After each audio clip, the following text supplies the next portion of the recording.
গর্ভবতী মহিলাদের বাচ্চার অবস্থান জানা অথবা ছেলে নাকি মেয়ে হবে এটা জানার জন্য আল্ট্রাসোনোগ্রাম করা যাবে কিনা। মাতৃগর্ভে বাচ্চার অবস্থান কি এটা জানার জন্য আল্ট্রাসোনোগ্রাম করা হয়। এটা শরীয়ত দৃষ্টি কিন্তু কোনো গুনাহের কাজ না, বিশেষ করে যদি মহিলাদের আল্ট্রাসাউন্ড মহিলাদের দিয়ে করা হয়।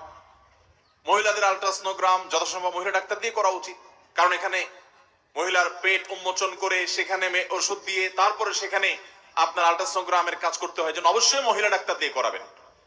একান্ত মহিলা ডাক্তার নাই, আল্ট্রাসোনোগ্রাম করা জরুরি এরকম হয়ে গেলে, নিরুপায় হয়ে গেলে সেই ক্ষেত্রে পুরুষ ডাক্তার দিয়ে করানো জায়েজ হতে পারে, যদি একবারে শেষ পর্যায়ে চলে যায়। আল্ট্রাসোনোগ্রাম নরমালি সাধারণত জরুরি হয় না, কিন্তু যদি কারোর পর্যায়ে এরকম হয় যে না তার করতেই হবে, তাহলে সেক্ষেত্রে কোনো জায়গা যদি আশেপাশে কোথাও কোনো মহিলা এক্সপার্ট নাই, তাহলে সেক্ষেত্রে এটা করা যাবে, কিন্তু সাধারণ অবস্থাতে অবশ্যই মহিলা ডাক্তার খুঁজতে হবে। দুঃখজনক যে সারা পৃথিবীর অনেক দেশের মতো আমাদের দেশে একটা অনাচার শুরু হয়েছে। সেই অনাচারটা হলো যে ডেলিভারির মতো কাজ, মেয়েদের সন্তান ডেলিভারির মতো কাজ, এই কাজটা পর্যন্ত আজকাল পুরুষ ডাক্তার দিয়ে করানো হচ্ছে। খুবই দুঃখজনক এবং খুব বেদনাদায়ক একটা ঘটনা।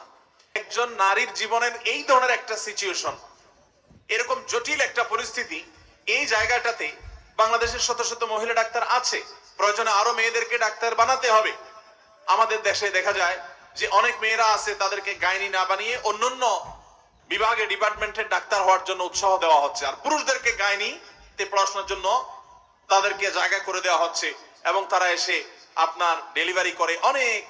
অনেক মেডিকেলে, অনেক হাসপাতালে আজকাল এগুলো শুরু হয়ে গেছে। ইভেন আপনার সৌদি আরবের মতো দেশেও আমি চাক্ষুষ যে সেখানে পর্যন্ত এই অনাচার আছে। আমাদের দেশে অনাচার শুরু হয়ে গেছে। মেয়েদের ডেলিভারিটা মহিলা ডাক্তার দিয়ে করতে হবে, এবং পুরুষ ডাক্তারদেরকে গাইনি ডাক্তার বানানো যাবে না। এতটুকু সভ্যতা, এতটুকু ভদ্রতা বোঝার জন্য মুসলমান হওয়ার দরকার নেই, ন্যূনতম রুচিশীল মানুষ হলেই তার এটা বোঝার কথা। আল্লাহ তাআলা আমাদেরকে তৌফিক দান করুন। তাহলে গর্ভবতী মহিলার বাচ্চার অবস্থান জানার জন্য আল্ট্রাসোনোগ্রাম করলে সেটা গুনাহ হবে